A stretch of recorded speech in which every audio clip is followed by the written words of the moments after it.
Okay.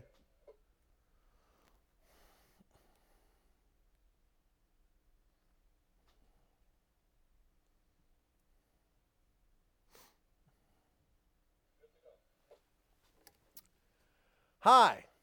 Well, how do you explain the way things work to people, economically speaking?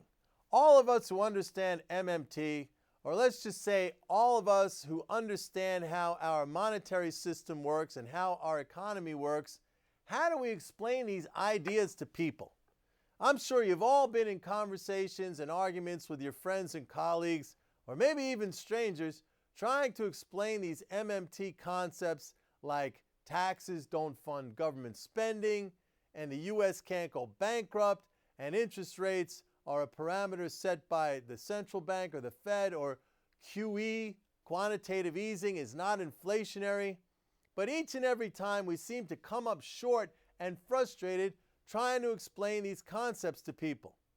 Well, I'm a big proponent of MMT, but I've been long critical of the lack of leadership and effort when it comes to trying to devise ways, effective ways to communicate these concepts to people.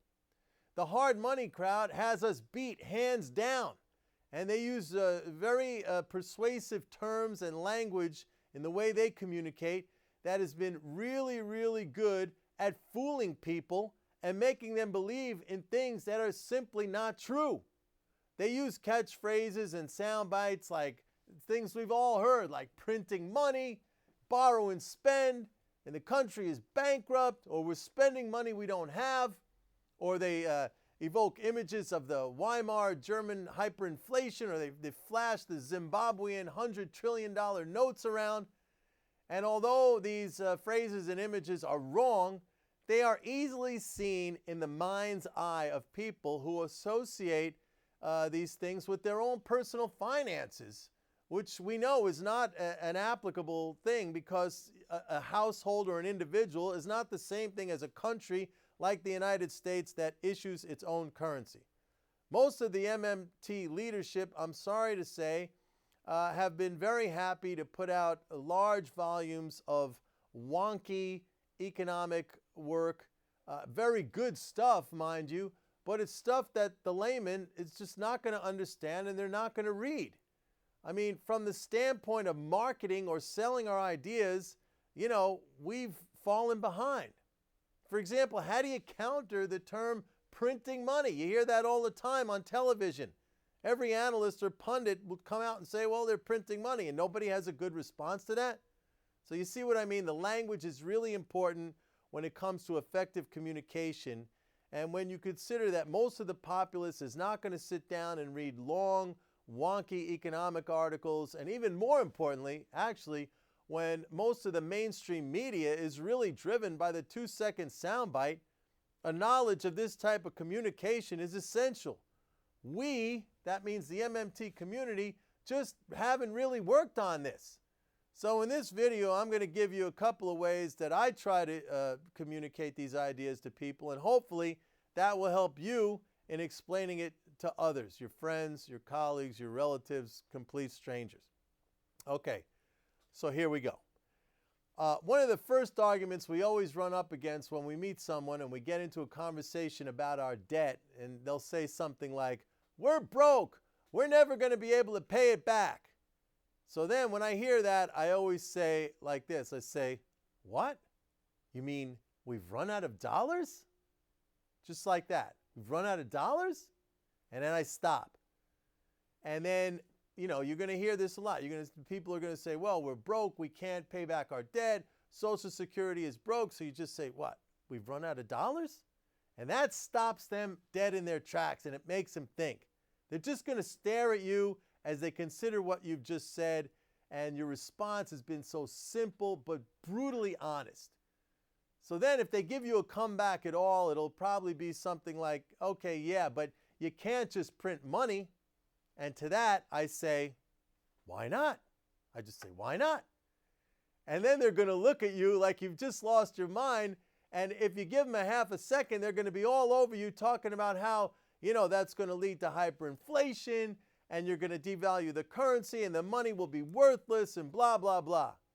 And then you ask them, well, tell me, if the government prints money to build roads and bridges and schools and hospitals and scientific research facilities and transportation systems and alternative energy and all the things that make up a high standard of living, then why is that going to make the currency weak? Can you please explain that to me? And I'll tell you something, they're not going to be able to answer that. They might say, well, you know, if the government did it, well, that's going to be socialism, and we can't have socialism. And then you say, well, what if the government just pays the private sector to do it, like it pays the private sector to build all those military assets that we have? Is that socialism? You see where I'm going with this?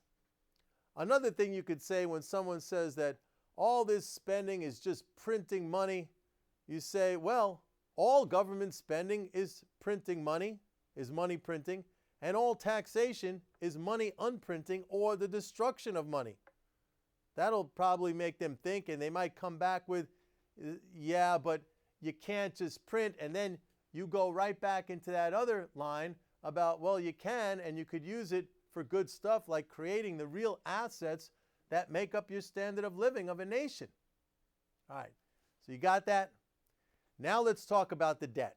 Sooner or later, you're going to get into some argument about the debt. And people are going to say things like, hey, we're borrowing all this money from China. And then you say, what? We're borrowing what? We're borrowing dollars? You mean we're borrowing dollars? We're borrowing our own dollars that we print, to use your own term? We're borrowing them from the Chinese? I mean, how and why would we need to do that?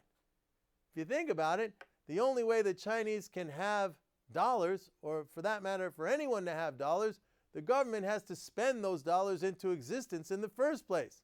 So the Chinese sell us stuff like electronics or toys or furniture or whatever, and they get dollars in return, and then they park those dollars in a savings account called a U.S. Treasury.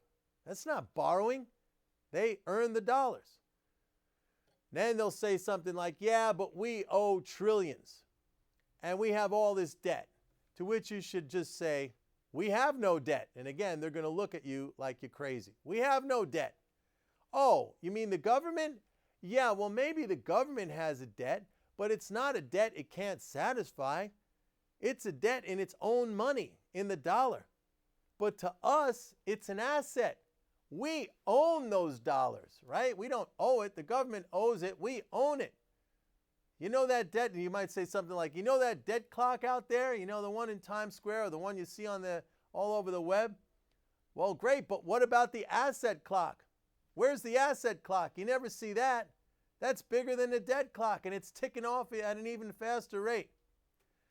Anyway, these are some ideas. Obviously, they're not all the ideas, and I did this video to get us collectively to start thinking about other ways to communicate these ideas and come up with catchy phrases and language to use. So please, help me, help us. Send in the catchy phrases and sound bites that you can think of, which would be helpful to communicate these concepts to people. Because without effective and clever marketing, MMT will have a hard time breaking into the mainstream. I need your help. MMT needs your help. The nation needs your help. So please keep the ideas coming. Anyway, that's it for now. This is Mike Norman saying, see you next time. Bye-bye.